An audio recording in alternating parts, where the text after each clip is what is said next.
no furthermore, Paul Allen, my brother. Yeah.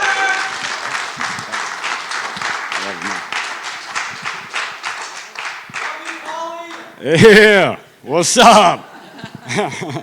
I was really looking forward to that Rocky anthem, man. I was going to come running up, you know what I mean? But, hey, everyone, if you don't know me, my name's Paul Allen. That was my brother.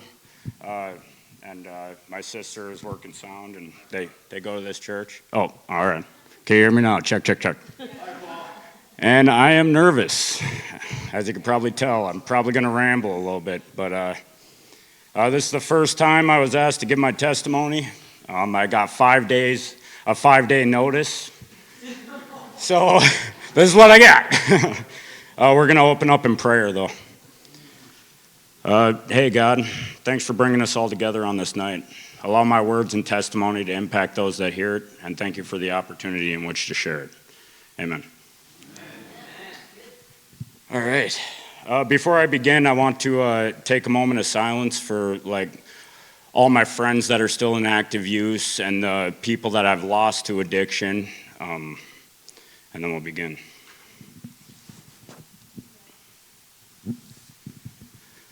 All right, moment passed. Here we go. Let's dive in. All right, my story begins down the scenic highway toward Balsam. It's where I spent my childhood. My dad was an over-the-road trucker gone for weeks at a time, so I never really got to know the kind of man he was at a young age. My mom was a stay-at-home mom, but didn't really take care of us. We took care of each other. I'm the youngest of 7. My brother Tom and sister Dory were the 2 I grew up with, as us 3 were the closest in age to each other. Sorry. We pretty much had to fend for ourselves, eating saltines and popcorn and the occasional bowl of cereal. At the age of 5, my mom took us 3 to Oregon without our dad knowing. She met a guy on the internet, so she moved us out there. He was abusive toward us and my mom. He'd whip us with computer cords, make us stand in the corner facing a wall for hours on end, just for running in the house that we just moved into, so just out of excitement, basically, and waking up in the middle of the night to use the bathroom. During this time, my dad made an attempt to come and get us, ended up getting in a horrific car accident, breaking his collarbone, a couple ribs, and pretty much biting his tongue off. Because of this, he didn't make it out to get us. We ended up only staying out there for about a year, then we came back to live with our dad. Our dad ended up taking our mom back, trying to make the relationship work for our sake. He was still trucking over the road, gone for a week or 2 at a time. I've got some serious trust issues today because of all the broken promises I grew up with as a kid, such as being dropped off at the beach, being told my mom would tell us she'd be back in a couple of hours to get us, only to end up walking back on hot tar, 90-degree days, 2.5 miles back to the house. And she'd leave us at the library in Bovee and say she'd be back, and we'd end up waiting for 8 to 10 hours at a crack. Yeah, we didn't know what she was doing. I mean, could make assumptions, but yeah. All right. I'm not going to spend too much time on this area of my life, as I don't want to cast a negative shadow on my mom. I haven't seen her in over a dozen years, and I'm not sure how she's doing these days. And quite frankly, that's not what I'm here to do. So, after my parents separated, my dad brought us to live with him in Chisholm, where I started smoking weed, and at age 15, I got into Adderall. I weighed 220 pounds in high school. Then after I was introduced to Adderall one summer, I lost 60 to 70 pounds. Went back to school weighing 150. My friends didn't even recognize me. Yeah. That's 2 years ago. That picture, and that's my dad. We'll get to that. We'll get to that. All right. Where was I? At age 21, I met my baby mama, had 3 kids with her. These years of my life were truly the greatest. I worked and provided for them to the best of my ability, but somewhere along the way, I forgot how to be grateful for what I was blessed with. After my oldest daughter was born, my kid's mom's sister, her name was Eva, she committed suicide. A week before she hung herself, she was asking to move in with me, and Lindsay was my baby mama's name, or is my baby mama's name. I said no, because we tried that before, and she didn't respect our rules and stuff like that. She was kind of disrespectful and whatnot. After she killed herself, Lindsay was torn up, really hurting and blaming herself for her sister's suicide. I couldn't let her blame herself, so I told her to blame me if she's going to blame anyone, as I had the final say in whether or not she moved in. This was a brutal turning point in our relationship. I was doing Adderall constantly at this point in my life. Started at 15. I was up to taking like 90 milligrams a day, selling weed to support my habit, and started fighting with my kid's mom constantly. We had an apartment above RCB Collections in Hibbing when she was pregnant with my son. My son is my youngest. I worked at Timberlake Lodge in Grand Rapids. My vehicle broke down, so I had to stay in Rapids during the work week and would come home on weekends. Just starting to dabble with meth at this time. My kid's mother didn't know I was smoking meth. I came home after work one week and my place was like flipped upside down. She took the kids, moved to Bemidji to live with her mom. I had no idea until I got home and seen she wasn't there, and pretty much took everything that she could carry with her. Yeah, everything flipped for me. Whole world turned upside down at this point. Everything I knew or thought I knew was gone, and I was left alone in my apartment with memories and thoughts of things I could have done better. I hit a really dark place in my life at this point, jumping headfirst into the meth world, of which I knew nothing about at the time. I lost my apartment because I let someone with a warrant move in with me. My landlord ended up changing the locks while I was at work one week. Found a note on the door when I came home saying if I was seen on the premises, the authorities would be notified. That was about a month and a half after she took my kids. Started using meth daily and sold what I had left to support my habit. And after I sold all I had, I started selling dope. Living on the streets, robbing people. You know, I made the worst decision with every decision. You know, I didn't care. Everything that mattered in my life was gone, you know. Robbing people. I got to the point where I had a couple hits put out on me, and my own friends were throwing me to the wolves. I then moved to the cities with my brother Chris, who introduced me today, to try and get sober. Was working 2 jobs at one point. My day job was doing stucco work, and my nights and weekends were at a bar as a cook. Started drinking constantly. Moved to Coon Rapids, worked as a cook at a different bar, still drinking all the time. I got more addicted to like the social aspect of drinking, like, you know what I mean? It's stupid. Pretty stupid.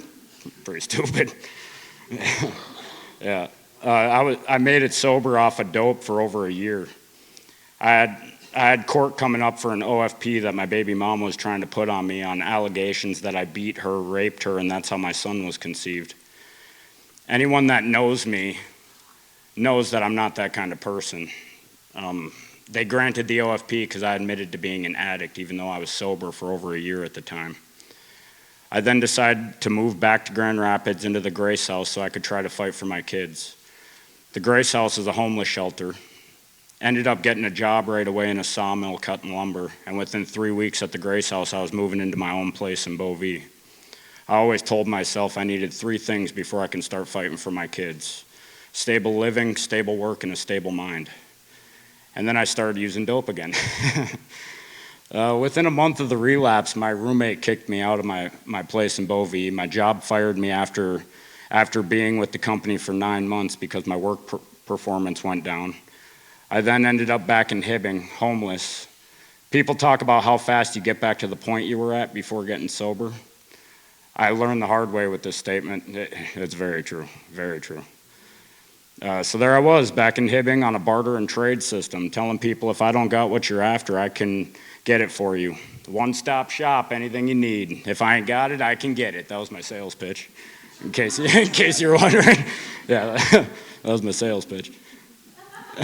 I don't know. I wasn't stealing at this point, but I always had dope, and the crazy thing, it's crazy the things you can buy with a $0.25 gram. I met a girl when I was selling dope. We hit it off. I was really attracted to how her mind worked. Very intelligent, like engineer capacity intelligent. Blew me away. That was off script. Impressive. Where was I? All right, here we go. All right, but I felt like I was nobody because I didn't have a place to live. I was selling dope, homeless, and she was basically living in a trap house, which I wasn't comfortable with, but I couldn't exactly ask her to come be homeless with me. I mean, what kind of man would that make me, you know? You know. I still care about this girl today because of all we've survived together. Living in abandoned buildings, like she ended up becoming homeless, and we were living in abandoned buildings in 40 below weather, using our body heat together for warmth. The old Hong Kong on 4th and Hibbing, yeah, we lived there for a time before they boarded it up. Yeah. Yeah, we climbing into cabinets to trap our heat inside. Pigeon crap like mounted this high. Like seriously, I think I got a strong immune system these days because, you know, I never got COVID. You know, you know. Yeah. Until one day the cops showed up at the old Hong Kong because they received a call that a girl was there held against her will, zip-tied and screaming. Yeah. When they came in, we were asleep. They woke us up with flashlights and escorted us out. They couldn't arrest us because of squatters' rights. So they let us take anything we could carry and just go. I thought I was clever at this time because my drugs and stuff I stashed behind the door. And like I was like, well, who's going to close the door behind them when they come in, you know? I guess it worked, but yeah, it was dumb. All right. Me and this girl were together for 4 years. The first 3 we spent bouncing from abandoned buildings in the wintertime for warmth to tents in the summertime. I was in psychosis most of the time and was almost positive she was cheating on me. So I boot doors in looking for her, got exiled from a few of my friends' places for acting a fool. Got a job at Boomtown as a line cook, was there for 6 months and then COVID hit. Everyone got laid off. I used the money from unemployment to get us into an apartment. My ex was more of an alcoholic than a dope fiend. We'd argue and fight. She'd break windows, throwing a tantrum. I'd fix the windows, only for her to break them again. You know? I'd ask myself, how could I build a kingdom if she just keeps breaking everything in a fit of rage? Granted, I was delusional at this time, assuming I could build a kingdom on the cornerstone of addiction. Talk about a recipe for failure. I started going to meetings at this time. Me and my ex always talked about getting sober together, but lacked the will and vision to see it through. We'd end up fighting after making it 3 days without using, and our arguments and that lack of resolve would push us right back to our addiction. We lost our apartment. It came to the point where the landlord changed the locks. I'd break back into the apartment and change the locks back on him. You know?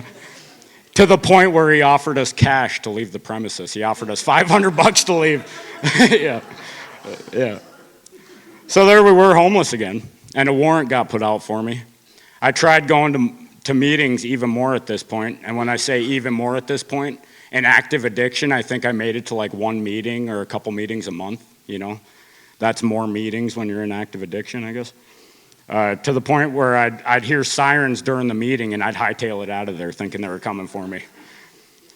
So it was early summer. I was living in a tent on the side of a pit right outside of Chisholm. And my dad came up to visit, as you can see in the picture behind me. No matter where I was in my life or how weak-minded, my dad still had his arm around me as if he was proud of me, even though I didn't give him much reason to be. I visited with him and his wife, and he brought me necessities for camping like food and a blanket, a pillow, and stuff like that. Then left back to Arizona. As ashamed as I was of myself and how much I wanted to be sober, I didn't see a way out.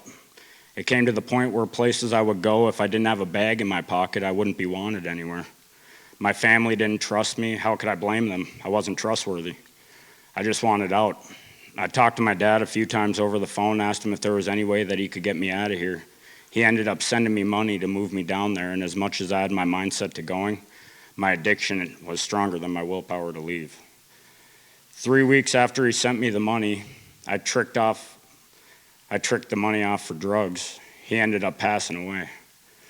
On top of my nephew passing away shortly before my dad did. After my dad passed, I started smoking heroin more consistently. I dabbled a little with it before this, but never got hooked. I OD'd and died a couple times. Was still on the run for my warrant, and then I got arrested June 2nd, 2021. So my day one sober was my birthday, which is on the 3rd. Spent 3 weeks in jail, and then went to Northland for inpatient treatment with the mindset that I didn't want to go back to using it all. I gained the tools and the mindset to be on the right side of the fence in recovery, instead of the alternative, in bondage and shackles of misery. I got out. Chris let me move in with him for a second time. Yeah, let me move back in with him, and I started working at Twist Drill, which they've been a blessing. They've been a huge blessing on me. Got my license back, made it 9 months clean, and then I had a brief relapse. My brother Chris and I had a falling out. I moved into my vehicle that he gave me, went and kind of explained what was going on to my job. They ended up loaning me money to get me into my own place. That's one of the blessings that they blessed me with. I couldn't believe it, that the blessings were still coming my way, believe that the blessings were still coming my way as I was slowly slipping back, feeling the shackles tighten around me again. Till it came to a point where I knew I needed to either put myself back in treatment or suffer losing everything I've been blessed with and worked so hard for. So I talked to Twist Drill, talked to my PO, put myself back in treatment. Twist Drill ended up paying me to go. I was getting like $500 a week in treatment, which was awesome. Yeah, and I stand before you today with 114 days clean and serene by the grace of God.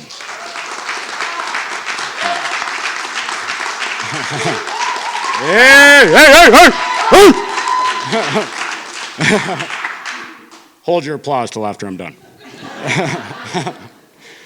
All right, I lost my mindset. Thanks, guys. All right, I want to be, okay. Yeah, here we go. My mindset today is I don't want to be looked at as a bad investment. My dad invested in me to help me get sober. Losing him how I did is a very strong motivator for change. God has blessed me with the three things I always told myself I needed, which is stable work, stable living, and a strong mind. The battle I face today is a battle I should have faced a long time ago, and that is the fight for my kids. I no longer hold anger toward their mother for the actions she took when I was using and leaving how she did. If anything, I commend her and don't have a negative thing to say about her. She's been providing for my kids, and as far as the pictures that I've seen of them, they are well cared for. Thank God for that. Now I want to say a few things about my dad and the battles he had to face during his life. From his first wife dying of cancer, to my mom breaking his heart, to filing bankruptcy and overcoming addiction himself, he did everything he could possibly do to get back on his feet and provide for us kids. He remained teachable, honorable, and joyful throughout all his sufferings. If I could be a fraction of the person he was, then I'll do all right. There's a quote from Aristotle: "You are what you repeatedly do. Therefore, excellence ought to be a habit, not an act." If you strive for excellence in every decision, the only outcome is the most excellent, no matter how bad the circumstance. Now I want to ask my family and close friends to stand up.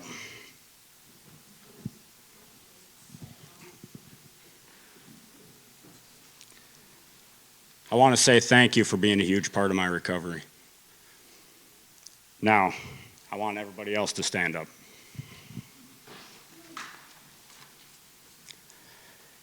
I'll stand up too. Y'all are a part of my recovery now.